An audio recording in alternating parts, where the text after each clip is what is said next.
Kawitan wae. Bismillahirrahmanirrahim. Assalamualaikum warahmatullahi wabarakatuh.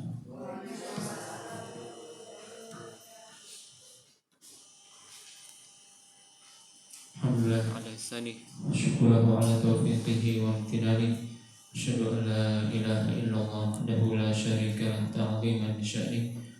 Wa asyhadu anna nabiyyana Muhammadan abduhu wa rasuluh ad-da'i ila ridwanih wa ala alihi wa ashabihi wa ikhwanih. Ya ayyuhalladzina amanu taqullaha haqqa tuqatih wa la tamutunna illa wa antum muslimun. Allahumma 'allimna ma yanfa'una wanfa'na bima 'allamtana wa zidna ilman. Allahumma rahmataka narju wa la takilna ila anfusina tarfata 'ain. Allahumma la sahla illa ma ja'altahu sahla wa anta taj'alul hazna idza syi'ta sahla. Para hadirin wal hadirat rahimani wa rahimakumullah.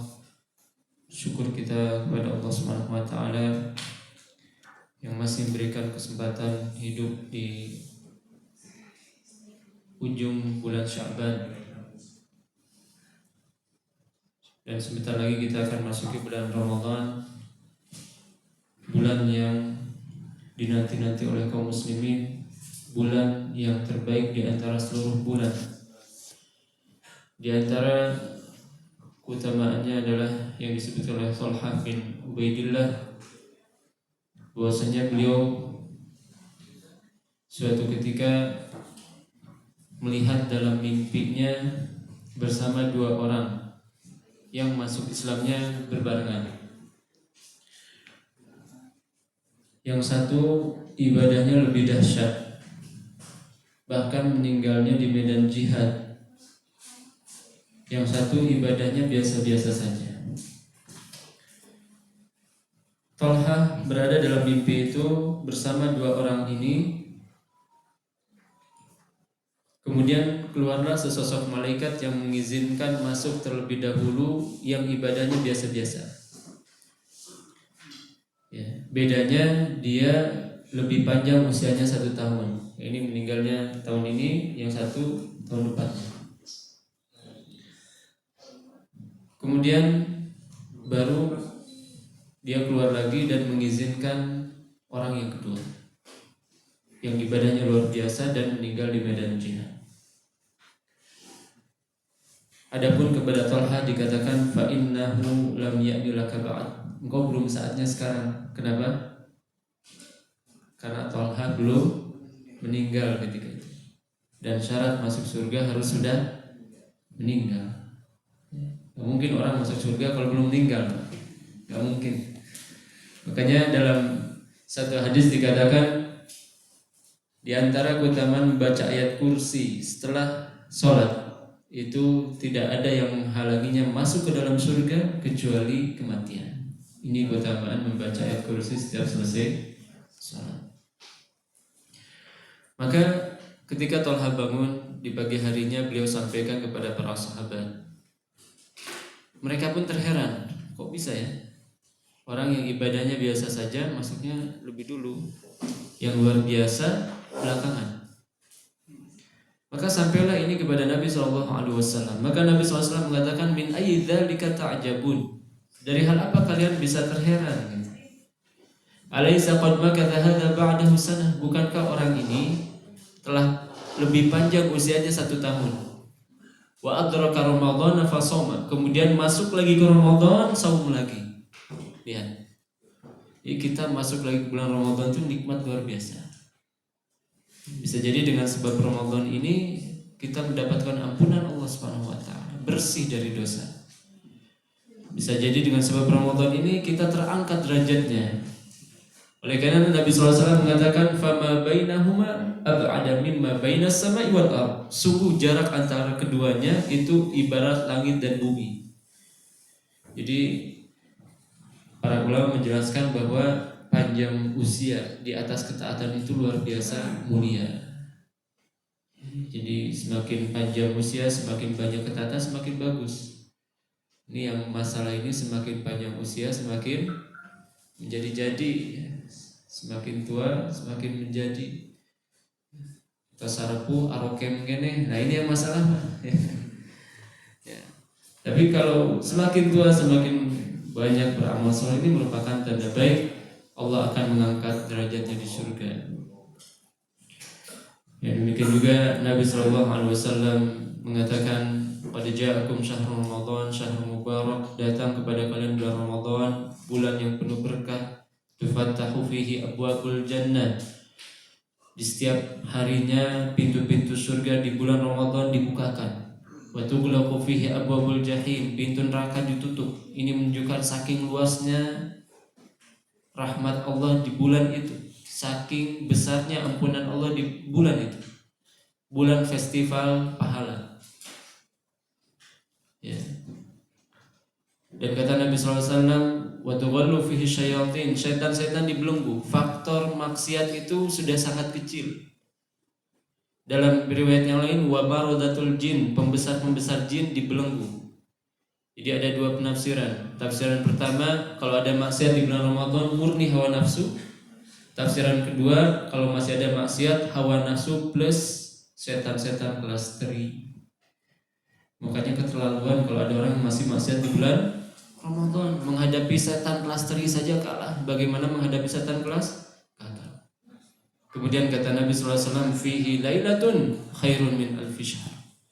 Di bulan Ramadan ini ada satu malam yang lebih baik dari 1000 bulan. Faman hurima khairaha faqad hurim. Siapa yang terhindar dari kebaikan malam Lailatul Qadar, sungguh dia sangat rugi. Ya, makanya kalau seandainya ada perusahaan yang mengatakan siapa yang lembur 10 hari ke depan, saya akan kasih gaji 83 tahun. Siapa yang siap lembur 10 hari ke depan, saya akan kasih gaji 83 tahun. Kira-kira yang daftar berapa karyawan? Semuanya mungkin ya, nggak akan ada.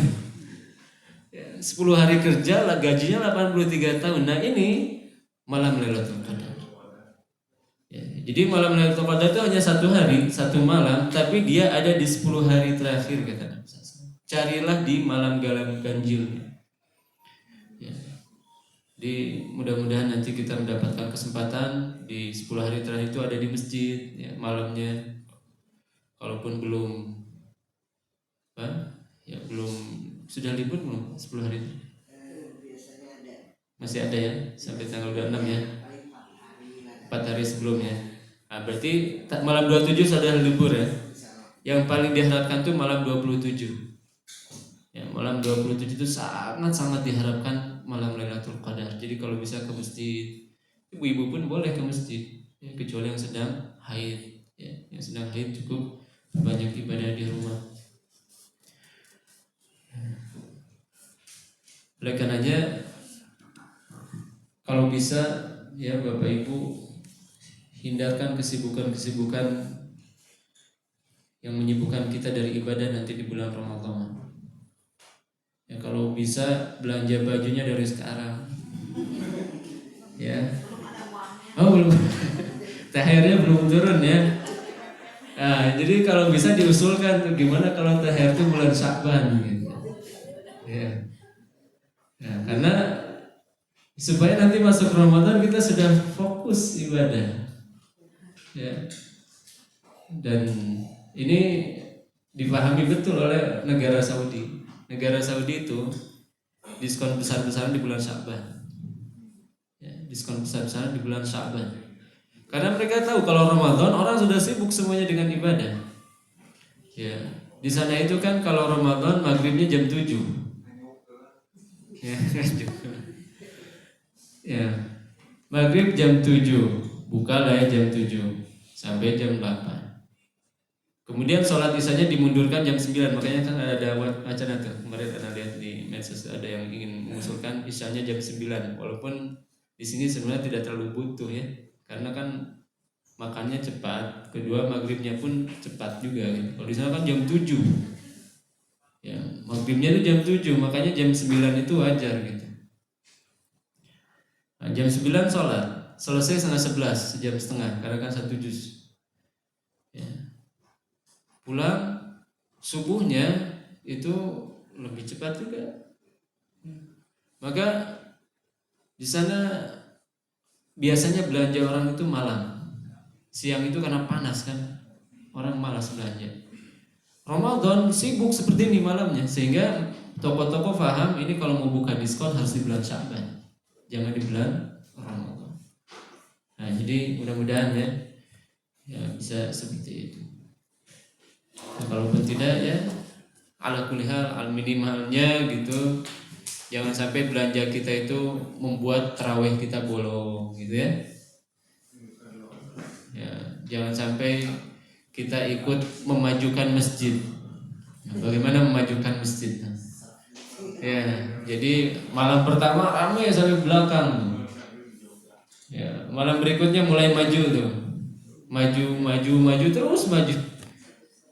Ya, sampai ketika akhirnya tinggal yang sepuh-sepuh plus pengurus masjid saja. Yang mudanya di mana? Oh, sudah di mal-mal. Ya. Ya, ini mudah-mudahan tidak seperti itu karena rugi ya. Ya belum bukbernya ya, bukbernya tiap hari. Ya, masalahnya bukbernya itu lanjut sampai waktu setelah tarawih gitu. Ya, iya. Sibuk terus, masya Allah. Ya, jadi ya mudah-mudahan kita tetap bisa fokus ibadah. Dan ya kita niatkan minimalnya hatam 1 kali Al-Quran ya. Minimalnya hatam 1 kali Al-Quran, karena itu ya Ramadan ini bulan diturunkannya Al-Quran.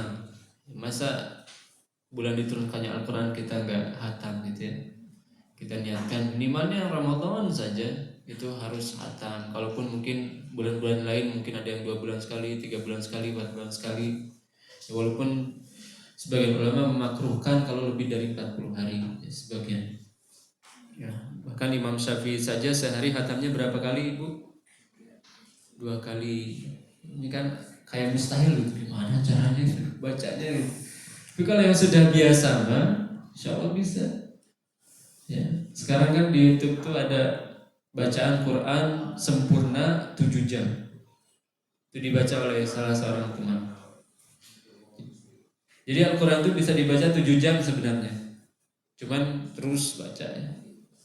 Makanya berarti ini benar Imam Syafi'i sehari 2 kali itu benar. Karena di zaman sekarang saja ada yang khataman Quran 7 jam. Itu ada di YouTube sekarang, Muhammad Diban namanya itu. Bacaan Al-Quran Qiraatul Quran fi sab'i sa'at itu bahasa Arab. Tapi kalau bahasa Indonesia entah ada. Itu salah satu teman kami dulu. Dia di jurusan hadis. Memang orang Somalia. Orang Somalia itu kalau ngomong cepat. Maka ya bacaannya pun bisa lebih cepat.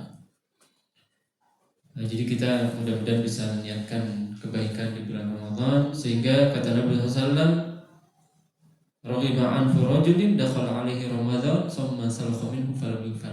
Celaka seorang yang masuk ke bulan Ramadan, keluar bulan Ramadan belum diampuni. Kenapa? Karena tidak memanfaatkan Ramadan dengan baik. Ya. Apalagi kalau sampai godin ya. Aduh, itu bahaya itu godin itu. Kata Imam Zahabi itu ya, godin itu lebih buruk dari berzina, membunuh, dan minum khamr. Ini bukan kata saya, kata Imam Az-Zahabi. Ulama kalau tidak salah masuk dalam mazhab Syafi'i juga, seangkatan dengan Ibnu Katsir. Ya kenapa? Karena ini berkaitan dengan rukun Islam. Kalaulah ada rumah tiang-tiangnya dicabut, hancur. Tenda tiangnya dicabut, hancur. Demikian juga agama seorang, kalau diambil rukunnya, tiangnya hancur juga. Ya, makanya sampai para ulama berselisih apakah selain syahadat kalau ditinggalkan karena malas keluar dari Islam atau tidak. Namun yang lebih tepat tidak keluar selama masih meyakini kewajiban dan sebagiannya dilakukan. Kalau seumur hidup gak pernah saum, ini masuk ke dalam kesepakatan, keluar. Seumur hidup gak mau sholat, ini masuk tuh. Tapi kalau sesekali ini diperselisihkan. Mayoritas ulama mengatakan tidak keluar, mazhab Ahmad mengatakan keluar. Karena berdasarkan hadis al-hadul ladzi bainana wa bainahum shalah faman tarakaha faqad kafar. Pembatas antara kami dengan kaum musyrik itu salat. Ya, kalau dilewat sudah dia masuk ke dalam zona yang lain gitu, zona musyrik. Maka urusan sholat, urusan zakat bagi yang mampu, ya kemudian saum Ramadan ini luar biasa penting sekali. Yang mudah-mudahan Allah Subhanahu wa taala mudahkan kita dalam melaksanakan ibadah. Terkait materi kali ini kita akan bahas bab nomor 101 dari kitab Riyadhus Shalihin, yaitu bab la ya'ibu ta'am wa istihbabu madhihi. Bab tidak boleh mencela makanan dan disunahkan memujinya. Ya, kalau ada makanan itu disunahkan memuji, apa enak. Kalau tidak minimalnya jangan cela. Nah, gitu. Nah, wah, pokoknya banyak nah gitu. Nah, jadi bagaimana adabnya? Nah, ini disebutkan dalam hadis Abu Hurairah. Beliau berkata, ma'aba Rasulullah SAW ta'aman qad inishtahahu akalah wa in karihahu tarakah. Nabi SAW itu tidak pernah mencela makanan sama sekali, sekalipun tidak pernah. Kalau beliau suka beliau makan, kalau beliau tidak suka beliau tinggalkan. Itu saja simpel. Ya. Apalagi ini pasangan istri, ya, ini akan sangat menyakitkan hati, ya. Enakan pasangan si ibu iya ya, wah itu. Walaupun benar ya, kemungkinannya benar, tapi kan boleh kita berbohong dalam urusan seperti ini. Ini makanan paling enak di sedunia, ya. Padahal jauh ya.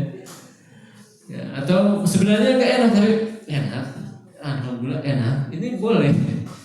Jadi dusta dalam hal merekatkan hubungan suami istri itu boleh. Tidak boleh kalau berkaitan dengan hak dan kewajiban. Pak bias atau CF, aduh daya harusnya CF, padahal ayah. Nah ini nggak boleh tuh. Kan boleh bohong suami istri, iya itu kalau tidak berkaitan dengan hak dan kewajiban. Kalau berkaitan dengan hak dan kewajiban maka itu tidak boleh. Ya.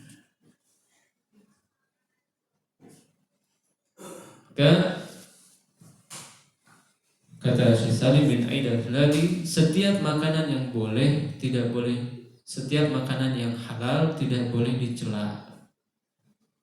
Adapun makanan yang haram boleh. Ya, yang halal nggak boleh dicela. Apapun jenis makanannya. Ya, mungkin bagi sebagian orang aneh ya. Contohnya misalkan kalau di Padang itu ada duren campur apa? Apa ya namanya? Campur ulen ya, Pak? Campur ketan. Apa namanya itu? Pokoknya itu kalau anak ini apa ini? Cuman kan ya sudah. Makan enggak sudah. Kalau di kita yang aneh apa? Ya, kalau di Garut itu ada burayon. Makanan nggak burayon. Ya, mau makan nggak sudah. Ya. Dan banyaklah jenis makanan di Indonesia yang itu aneh-aneh ya. Ya, dari mulai cibai, cipuk, cilung, cirangbai, cireng, aci ini banyak sekali ya jenis makanan. Ya mungkin bagi sebagian orang ini apa, ini makanan kok kayak lem gitu ya. Ya kayak bahan lem gitu ya. Subhanallah. Tapi kan ya itu selera orang berbeda-beda. Maka tidak boleh kita mencela makanan. Bisa jadi bagi kita ini tidak selera, tapi bagi orang lain selera. Kalau kita cela itu melukai hati yang senang, ya, menyakiti hati yang senang dengan makanan tersebut.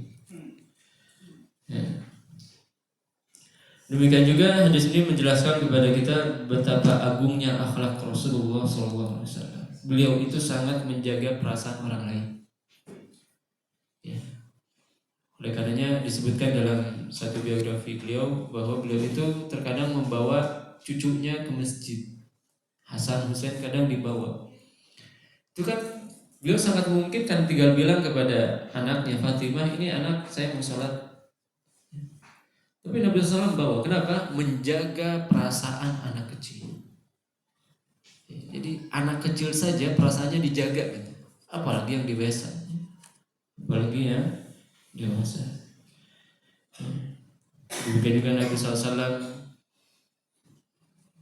pernah ditanya oleh seorang nenek, ya, apakah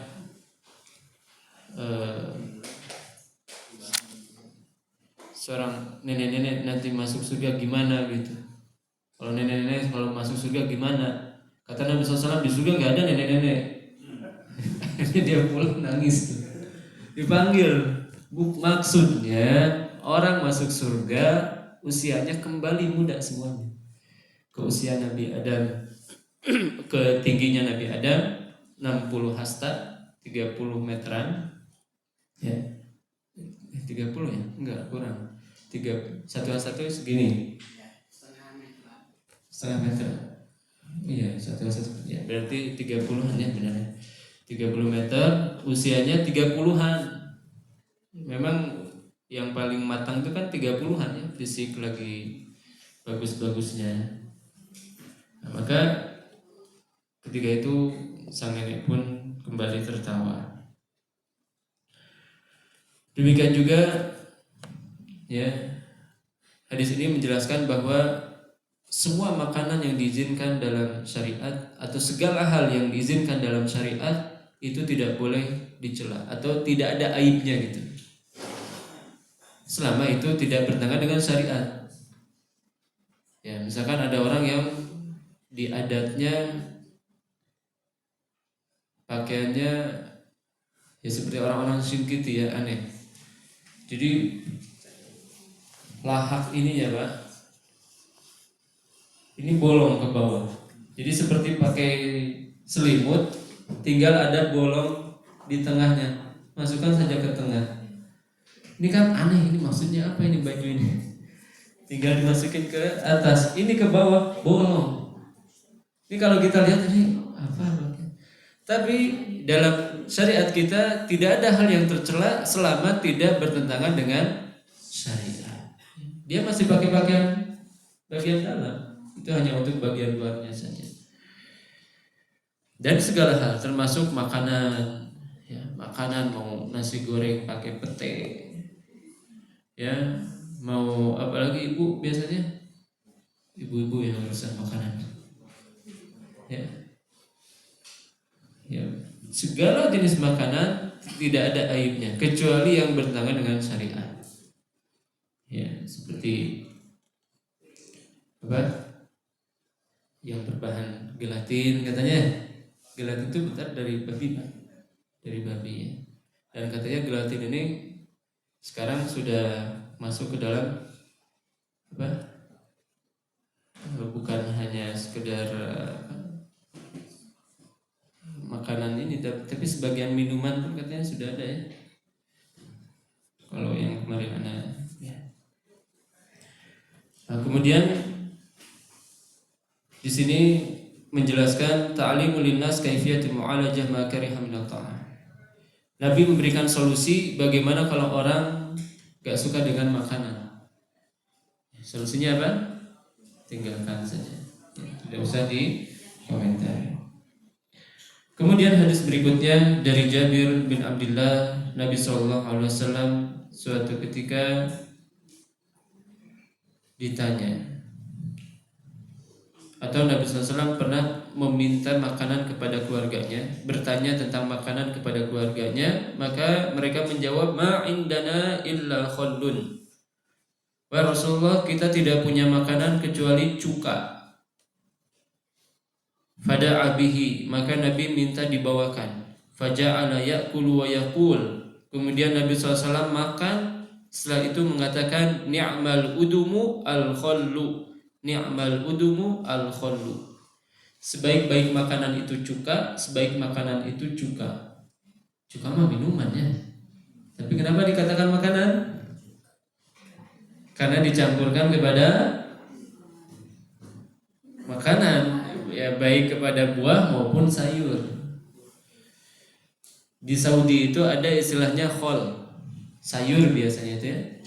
Ada isinya itu wortel, terus apa lagi ya? Sawi betul ya. Nah, itu dicampur cuka itu. Ya, orang pertama makan, apa ini asam-asam gimana gitu. Tapi lama-lama enak juga. Sama kayak zabadi itu ya. Susu yang dipadatkan itu kan di sana ada ya. Di sini mirip dengan yoghurt.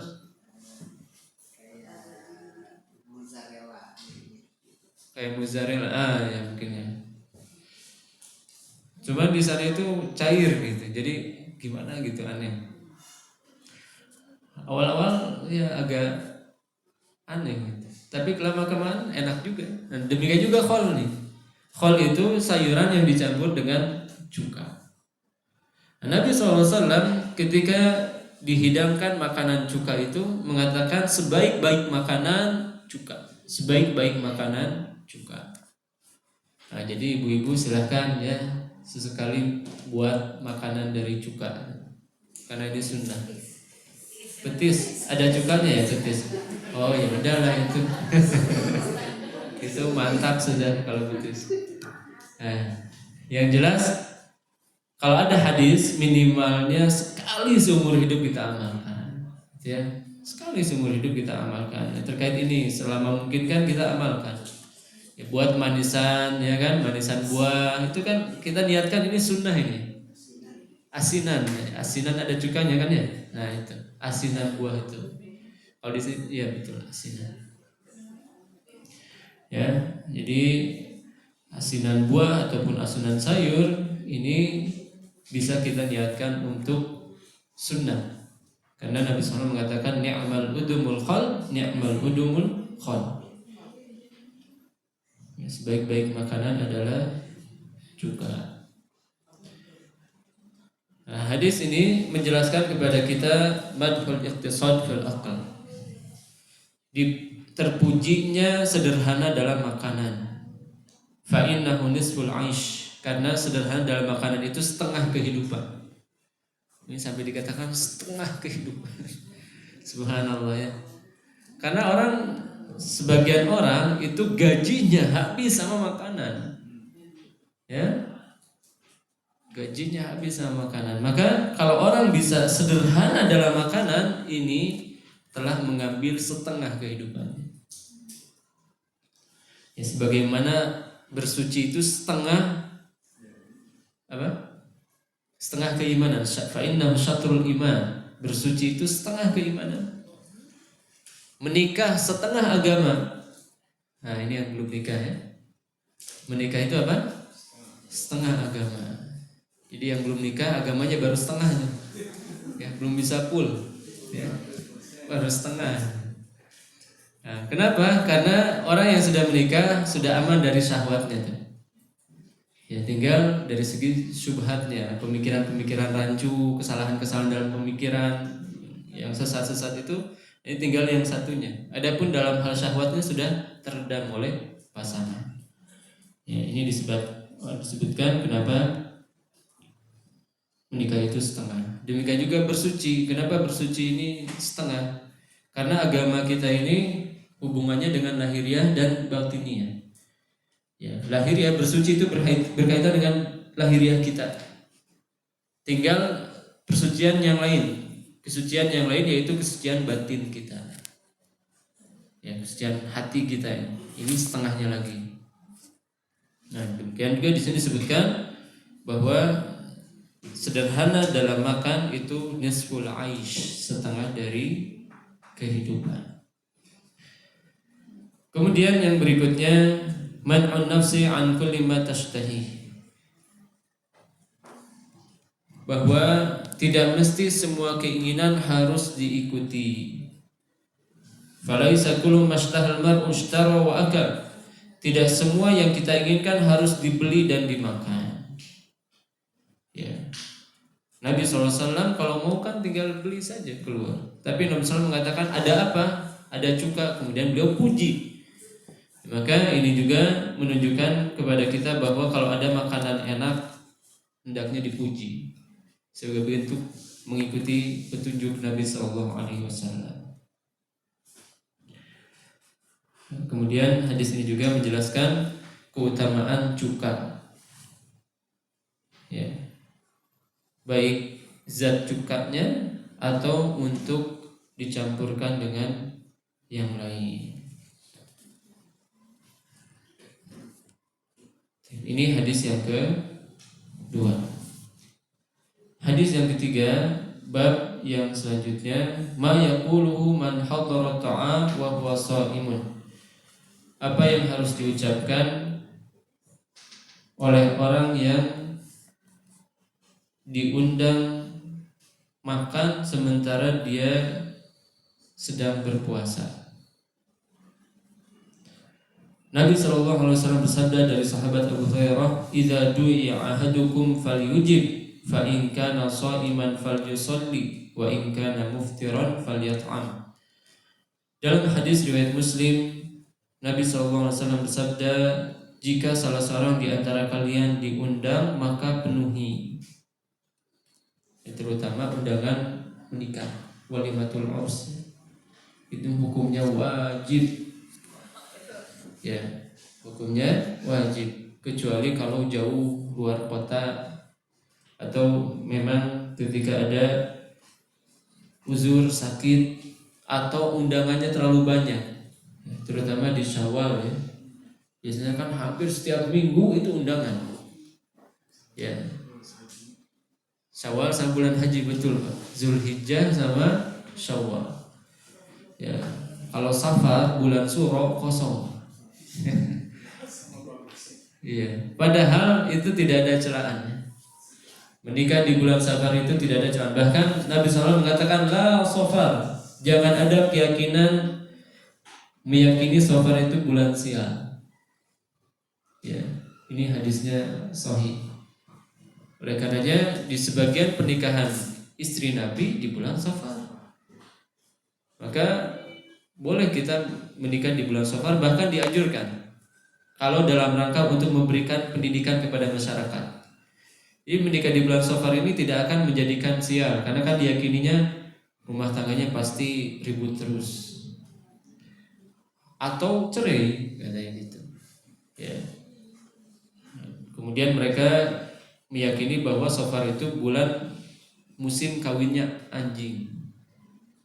Ya, jadi Safar ini musim kawinnya anjing. Mereka tahu dari mana ya? Apa pernah ada survei gitu? Ya, hewan anjing disurvei dulu. Oh ternyata. Dan ini bagus kalau mungkin kalau ada yang sedang bikin tulisan ya, tesis atau skripsi atau yang semisalnya atau jurnal, ini bisa dibuat penelitian berapa persenkah keluarga yang bercerai karena menikah di bulan Safar. Itu bagus tuh kayaknya kalau dibuat penelitiannya. Karena kan orang banyak sekarang tidak mau menikah di bulan Safar. Pasti sial tuh katanya. Pasti berantakan. Coba dibuat. Ya. Kemudian plus itu dibuat survei apakah benar anjing itu menikahnya di bulan Safar. Ya.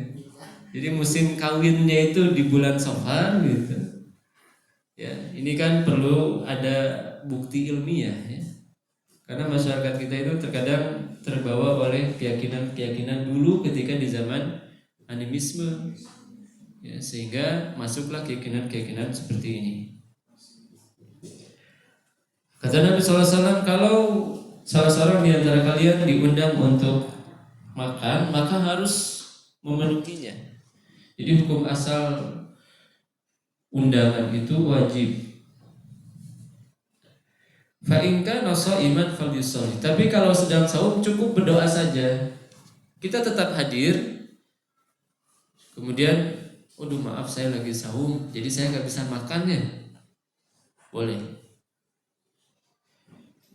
Wa in kana muftiran falyat'am. Tapi kalau dia sedang berbuka maka makan. Mana yang lebih utama, makan atau berbuka bagi saum sunnah ya? Kalau saum wajib jelas lanjutnya. Ini yang saum sunnah. Mana yang lebih utama, makan atau berbuka?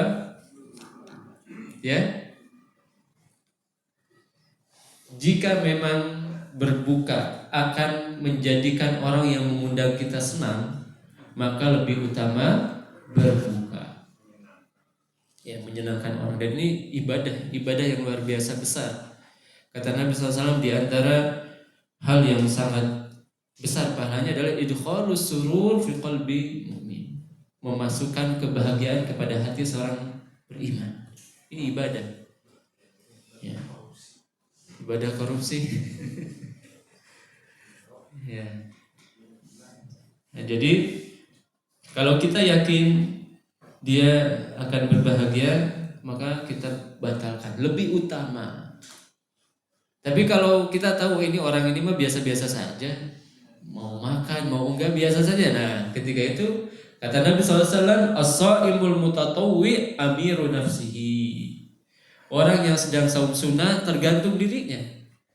Insya'a shaum wa insya'a aftar. Kalau dia mau dia bisa saum, kalau dia mau dia bisa buka. Ini saum sunnah. Ya, jadi saum sunnah itu tergantung kita ya, mau lanjut enggak terserah. Berbeda dengan ibadah-ibadah wajib. Allah katakan wala tubtilu a'malakum. Jangan kalian batalkan amalan-amalan kalian. Jadi kalau sholat sunnah boleh kita batalkan. Apalagi kalau ada panggilan dari orang tua, dari suami, mungkinnya kalau ibu ya lagi sholat sunnah tiba-tiba suami manggil, batalkan saja enggak Pak? Ya. Tapi kalau ibadah wajib jangan. Ya. Bagaimana caranya? Cukup kita keraskan tasbih subhanallah. Ya, terutama laki-laki ya. Laki-laki misalkan ada yang ketuk pintu, tok. Assalamualaikum. Assalamualaikum. Kita lagi salatnya wajib lagi. Maka apa yang kita ucapkan? Tasbih subhanallah. Supaya orang tahu ini kita lagi salat. Ya. Dan kalau sudah seperti itu maka dia bisa masuk kalau memang sudah biasa diizinkan. Ya, ini ketika sholat. Ya, tapi payahnya kan kalau nggak paham ini maksudnya apa subhanallah. Ya rek asup ya. Ya nggak paham padahal itu adabnya ya. Kalau ada yang mau masuk kita lagi dalam rumah maka kita ucapkan subhanallah. Oh ini tuh sudah izin. Maka boleh kita buka, kemudian tunggu di dalam. Kalau kita sudah ucapkan subhanallah.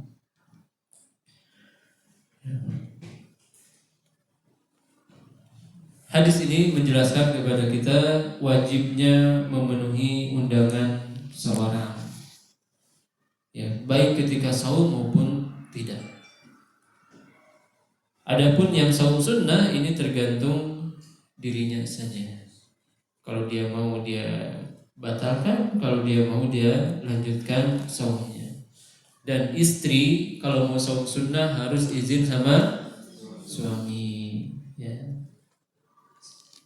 Abi, Umi mau saum sunnah besok, boleh nggak? Ulah, sudah berarti nggak boleh. Ya. Tapi suami yang bijak tentu akan berikan kesempatan ya, nggak ulah seumur hidup, pasti akan ada. Ya. Jadi harus izin dulu. Jadi luar biasa Islam ini sangat menjaga hak-hak suami. Walaupun dan di sisi lain ya istri sangat dimuliakan. Oleh karenanya Nabi SAW mengatakan, "Lau kuntu amiran an yasjuda ahadun Lau kuntu amiran ahadan an yasjuda li ahadin la amartu zauja an tasjuda li zaujah." Kalaulah saya boleh memerintahkan seorang untuk sujud, saya akan perintahkan istri sujud kepada suami. Saking besarnya hak suami itu. Dalam riwayat yang lain bahwa kalau seandainya suami itu punya nanah kemudian dihisap oleh istrinya, sungguh itu belum menunaikan hak suami. Ini saking besarnya hak suami dalam Islam, sehingga ketika ada perintah dari orang tua dan perintah dari suami bertentangan, maka mana yang harus didahulukan? Suami. Ya.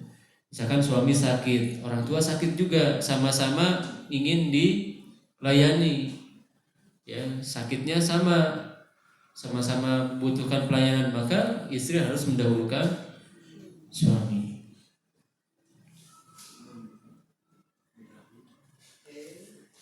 Gimana? Oh, kalau enggak nikah. Ya.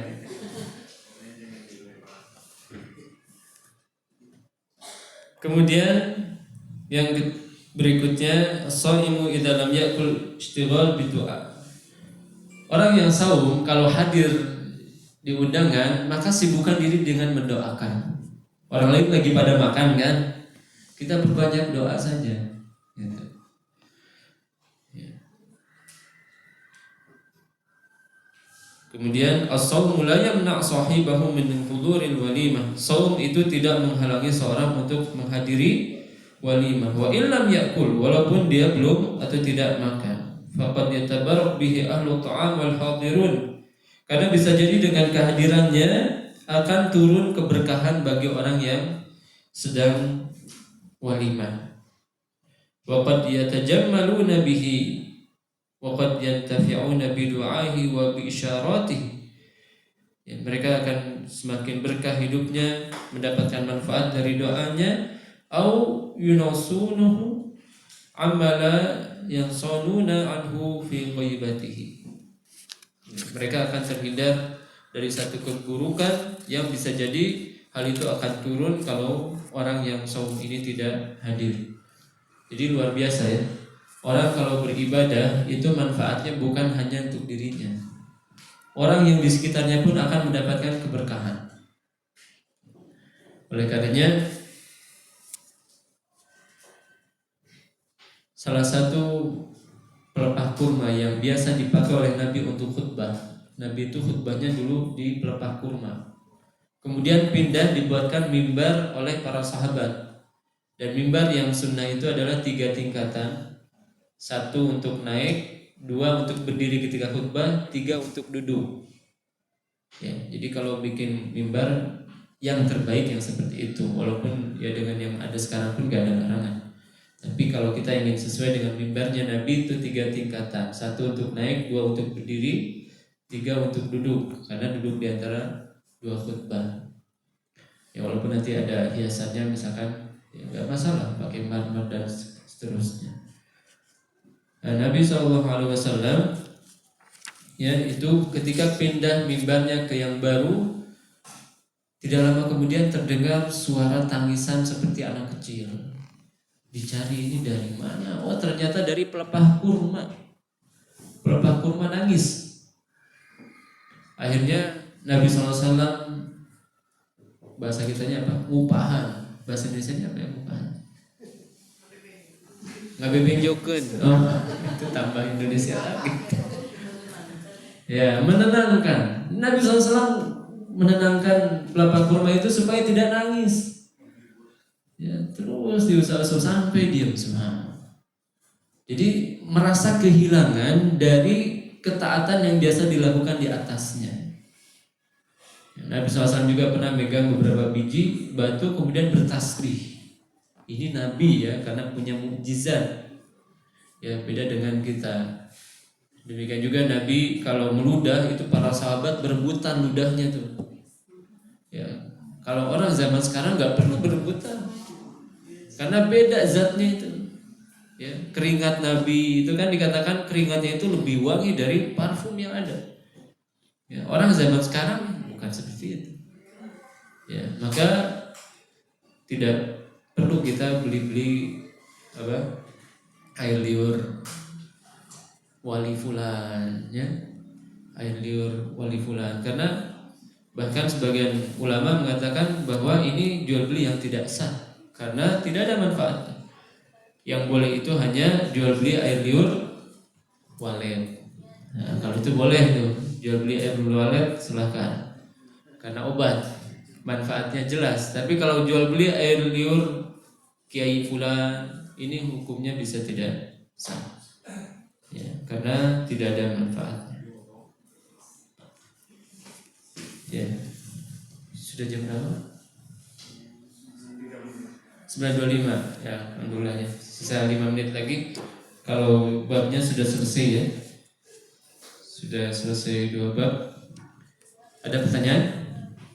Kalau tidak, Anda akan tambahkan sedikit 5 menit berkaitan dengan adab walimah ya. Adab walimah yang pertama, niatkan amal soleh ya.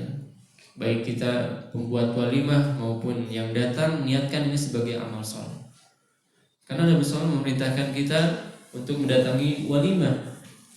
Siapa yang diundang kemudian tidak mau datang, faqad asa Abul Qasim, dia telah bermaksiat kepada Rasulullah. Ya, jadi jangan sampai karena ada masalah kita nggak datang ya. Wah, dah bahulana tidak datang tak walimah anak gimwal datang. Nah gitu ya. Apalagi kalau ngungkit amplop. Wah, baheula teu amplop embung datang. Wah, ini bahaya. Ya, dan Anda lihat video ya, ada sebagian walimah itu aduh, ini enggak selayaknya ya. Jadi diumumkan, Ibu fulan dari daerah fulan 50.000. Ya, sampai banyak yang yang komen ini kalau saya diundang ke sana saya nggak mau datang katanya. Ya gimana ya, seperti itu ya, sangat tidak layak sekali gitu. Ya, maka niatkan ini sebagai amal soleh. Yang kedua, buat makanan sesuai kebutuhan. Ma ra'aitu Rasulullah sallallahu alaihi wasallam aulama 'ala imra'atin min nisa'ihi ma aulama 'ala Zainab fa innahu dzabhu syai'. Lihat, Nabi sallallahu alaihi wasallam tidak pernah membuat makanan semewah walimahnya dengan Zainab. Bagaimana mewahnya Nabi nikah dengan Zainab? Menyembelih kambing. Ya, jadi mewahnya Nabi itu menyembelih kambing. Yang lainnya gimana?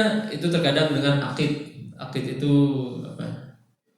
Susu, campuran susu lah, susu kerak, susu kental dengan susu cair, dengan keju dicampur-campur, kemudian dikasih tepung.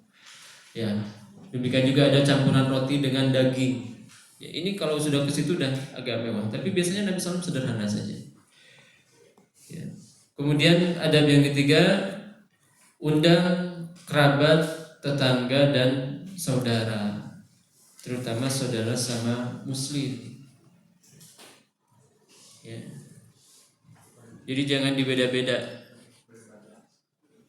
Ada atas Nabi banyak. Bapak-bapak itu ada atas sih mau ngomongin walimah. Ya barangkali mau bicarain apa, mau mengadakan walimah untuk anaknya ya, maka ya ini hendaknya kita perhatikan. Yaitu apa? Undang semua keluarga. Kemudian ada yang keempat, jangan hanya mengundang orang kaya saja. Kata Nabi SAW, syarrut ta'am ta'amul walimah. Seburuk-buruk makanan itu makanan walimah ketika yang diundang hanya orang kaya. Kemudian ada berikutnya, yaitu hendaknya jangan berlebih-lebihan dalam mengadakan walimah. Ya, sebagian orang walimahnya mubazir. Ya, jadi satu kambing itu hanya untuk 3 orang misalkan. Ini mubazir. Dan ini banyak di negeri-negeri Arab. Kalau di negara Indonesia alhamdulillah ya, walimah itu pakai piring bawa gitu ya, jadi disesuaikan. Kemudian yang terakhir atau ya sebelum terakhir, yaitu hendaknya walimah ini jangan sampai ada kemungkarannya. Ya, jangan sampai ada kemungkarannya.